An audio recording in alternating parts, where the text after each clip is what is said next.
Welcome back to the session. I know आप सभी बहुत अच्छे से प्रिपेयर कर रहे हो फॉर द एग्जाम ऑन 6 नवंबर। अभी अब जैसे दिवाली भी आने वाली है, आप लोग काफ़ी फेस्टिवल की प्रिपरेशन भी कर रहे होंगे, पढ़ाई भी कर रहे हैं साथ के साथ। और इन सब में हमारे मन में काफ़ी सारे डाउट्स भी आते हैं, राइट।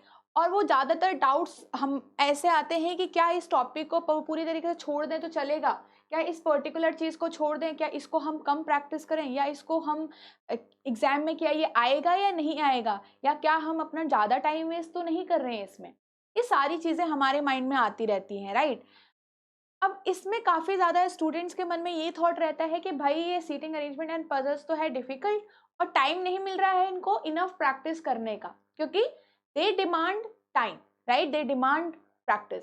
तो अब यहाँ पे इतना हम टाइम नहीं दे पा रहे हैं इनको, तो क्या हम इसको पूरी तरीके से छोड़ दें, चलेगा? तो देखो, अगर हम बात करें इसमें पजल्स एंड सिटिंग अरेंजमेंट्स के, बेसिकली हम पजल्स बोल रहे हैं दोनों को, तो क्या वेटेज रहती है एग्जाम में, कितना इंपॉर्टेंट है ये आपके लिए प्रिपेयर करना, तो आज के इस सेशन में हम यही बात करने वाले हैं। ओके, तो अगर हम यहाँ पे देखें वेटेज के अकॉर्डिंग कि 40 मार्क्स का पेपर आता है हमारा रीजनिंग का, राइट। रीजनिंग का कितने मार्क्स का पेपर है? 40 मार्क्स का, 40 क्वेश्चंस का 40 मार्क्स इसमें आपको मिलते हैं, ठीक है। अब यहाँ पे जैसे आपको पता है सेक्शनल जो कट ऑफ है वो भी होती है। अब यहाँ पे अगर हम बात करें बाकी मिसलेनियस टॉपिक, मिसलेनियस मतलब आपका ब्लड रिलेशन हो गया, डायरेक्शन सेंस हो गया, कोडिंग डिकोडिंग हो गया, अल्फान्यूमेरिक सीरीज हो गई, सिलॉजिज्म हो गया, इनपुट आउटपुट हो गया, तो ये सारे टॉपिक हमने ले लिए मिसलेनियस में। और अगर हम दूसरा टॉपिक का रखें पजल्स, इसमें हम क्या क्या कवर करेंगे? पजल्स प्लस सीटिंग अरेंजमेंट दोनों, ठीक है, अगर हम दोनों की बात करें, ठीक है।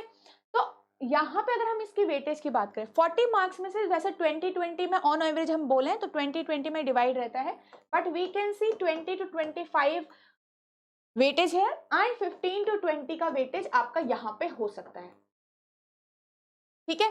तो इस वेटेज के हिसाब से आप देखो क्या इंपॉर्टेंस, हमारी पजल्स की क्या इंपॉर्टेंस है, पहली बात तो, ठीक है। सेकेंड थिंग विल बी कि जो आपका सेक्शनल कट ऑफ है वो तो क्लियर हो जाएगा, राइट। क्योंकि अगर आप 20 क्वेश्चंस यहाँ से सॉल्व कर लो, या 15 क्वेश्चन यहाँ से और एक यहाँ से निकाल लो, चलो आप, ठीक है, तो आपका जो सेक्शनल कट ऑफ है वो तो क्लियर हो जाएगा, बट आपकी एक ओवरऑल कट ऑफ भी है, राइट। हमारी क्या है, एक ओवरऑल कट ऑफ भी है, उसको हमको क्लियर करना है। अब उसको हमको क्लियर करना है तो आपको कुछ एक्स्ट्रा क्वेश्चन और एक्स्ट्रा एफर्ट्स यहाँ पे डालने होंगे किसी भी एक सेक्शन में या दो सेक्शंस में, जिससे आप अपने ओवरऑल मार्क्स में पार्टिसिपेट कर पाओ। ओके, तो यहाँ पे हमारे पास क्या है, अगर आप देखो तो जो हमारे पास 2017 में जो सेक्शनल कट ऑफ गई थी वो आपकी 37.5% ऑफ 40 गई थी। अगर हम बात करें कि मतलब किसी एक सेक्शन, जैसे 40 मार्क्स इसमें है, 40 नंबर का 37.5 का जो कट ऑफ था, मतलब 15 मार्क्स जो कट ऑफ था वो आपका 2017 में गया है, ठीक है। तो अब आप देख लो, एंड क्योंकि हो सकता है पेपर का जो लेवल हो थोड़ा ठीक हो, बहुत सारे बच्चों ने अच्छा अटेम्प्ट किया हो, 2023 में यही जो हमारे पास था ये 25% जो कट ऑफ ट्रेंड था, 25% ऑफ 40 चला गया, विच इज 10 मार्क्स। तो ये हमारा क्या है, कट ऑफ है, एक सेक्शनल कट ऑफ है ये जनरल के लिए, ठीक है। तो अब आप देखो, अगर आप 15, अब तो 15 क्वेश्चन यहाँ से अटेम्प्ट कर रहे हो सकता है कुछ एक दो गलत हो गई, फिर है ना, हो सकता है इनपुट आउटपुट में आपने कुछ गलत कर दिया, किसी में सिली मिस्टेक हो गई, कुछ भी हो सकता है। तो अब यहाँ पे से अगर हमने 15 मार्क्स के खाली क्वेश्चन ही किए हैं और गलती से भी कट ऑफ मान लो इस तरीके से चली गई, तो हम एक थोड़ा सा डाउट में आ सकते हैं, राइट। तो देखो, puzzles are important, I will suggest कि पूरी तरीके से इसको स्किप ना करो। यहाँ पे हम ये बात करेंगे कि भाई पजल्स को जो अब अटेम्प्ट तो करना ही है, किस टाइप के पजल्स की प्रैक्टिस करनी है और क्या लेवल होना चाहिए, ठीक है, ये हम डिस्कस करेंगे। तो कट ऑफ तो हमने देख ही लिया यहाँ पे कि इस तरीके से जाती है आपकी कट ऑफ, ठीक है। उस हिसाब से आप देख लो कि आपको यहाँ से कितना आउटपुट निकालना है अब, ठीक है। तो पजल्स आर डेफिनेटली इंपॉर्टेंट। अब यहाँ पे इसलिए इंपॉर्टेंट भी है क्योंकि देखो इतना डिफिकल्ट नहीं आता कि आप अटेम्प्ट ही नहीं कर पाओ, ओके, ऐसा नहीं होता है। आपको स्टार्ट तो इजी से ही करना है, you will start from easy topic, और जो आपके मिसलेनियस टॉपिक होते हैं 1 मार्क क्वेश्चन, 2 मार्क क्वेश्चन, वहीं से आपको करना है इजी से, फिर देन आप पजल्स को स्टार्ट करो, ठीक है, देन आप पजल्स को स्टार्ट करो। उसके बाद जब आपने 15 क्वेश्चंस कर लिए, 10 क्वेश्चन कर लिए, उसके बाद आप देखो पजल्स को आप अटेम्प्ट करो। 3 मिनट्स, 4 मिनट्स, 5 मिनट्स में टारगेट करिए कि आप जब प्रैक्टिस कर रहे हो अभी, तो टारगेट रखो कि 4 मिनट्स में आपका पजल सॉल्व हो जाए, 3 मिनट्स में आपका पजल सॉल्व हो जाए, 5 मिनट्स तक मैक्सिमम रखो टाइमिंग को। ठीक है, अब यहाँ पे से आपको किस टाइप के पजल्स की प्रैक्टिस करनी है, जो 2 वेरिएबल्स तक के हों, मतलब जिसमें आपको 2 वेरिएबल आपको यहाँ पे अरेंज करने हो। ठीक है, नॉट टू डिफिकल्ट क्वेश्चन हमें यहाँ पे अटेम्प्ट प्रैक्टिस करना है। ठीक है, ये चीज ध्यान रखिएगा, हाई लेवल पे नहीं जाना है, नहीं पूछा जाता है क्योंकि फेज 1 के उसमें आ रहा है, ऐसा आरबीआई ग्रेड भी टाइप का नहीं आता है यहाँ पे, ये चीज भी ध्यान रखो। आपको इजी टू मॉडरेट ही प्रैक्टिस रखना है, मॉडरेट के। ठीक है, इजी से स्टार्ट करो, मॉडरेट की आपको प्रैक्टिस रखनी है। ओके, अब हम अगर बात करें सीटिंग अरेंजमेंट, कौन कौन से टाइप का आपको प्रैक्टिस करके रखना है, ये ध्यान दे लो, जिससे आपको पता रहे कि एक्चुअली करना क्या है इसमें। अगर हम बात करें लीनियर अरेंजमेंट, ठीक है, एक वेरिएबल जिसमें आपको सिर्फ पर्सन्स को बिठाना हो, नॉर्थ प्लस साउथ टाइप के दोनों क्वेश्चन कर लो, और यहाँ पे 2 वेरिएबल्स वाले क्वेश्चन भी साथ के साथ आप प्रैक्टिस करो। ठीक है, will be in moderate level. Then circular arrangement भी आप करो। ठीक है, सेम इनसाइड आउटसाइड दोनों। ठीक है, दोनों टाइप के क्वेश्चंस की प्रैक्टिस करो। 2 वेरिएबल्स के क्वेश्चंस की प्रैक्टिस करो, जहाँ पे आपके 2 वेरिएबल आ रहे हो, मतलब 2 चीज़ों को आपको रखना पड़े, वहाँ पे अरेंज करना पड़े। स्क्वायर अरेंजमेंट करो। ठीक है, रेक्टेंगल अरेंजमेंट की प्रैक्टिस करो, ट्राइंगल की करो, और पैरेलल। ठीक है, लीनियर और पैरेलल रोज की आपको प्रैक्टिस करनी।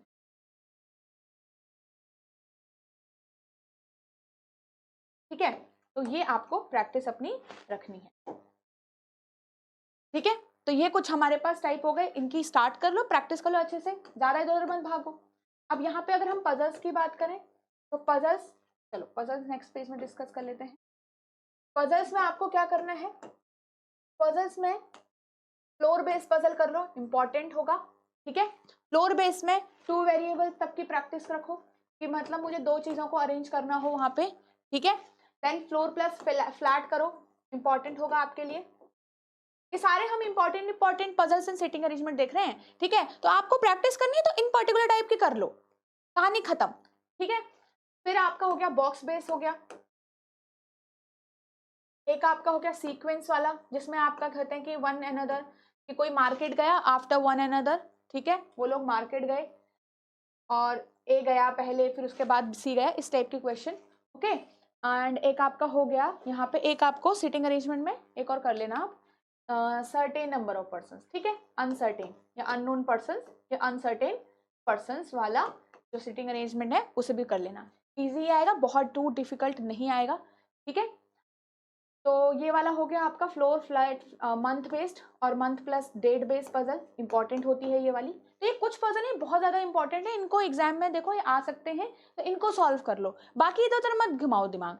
ठीक है, इनको रखो, 2 वेरिएबल्स तक की प्रैक्टिस करो, कि हर एक उसमें आपको 2 वेरिएबल मिल रहे हैं। एक आपका और हो गया इसमें डेजिग्नेशन बेस्ड, ये वाला कर लेना है।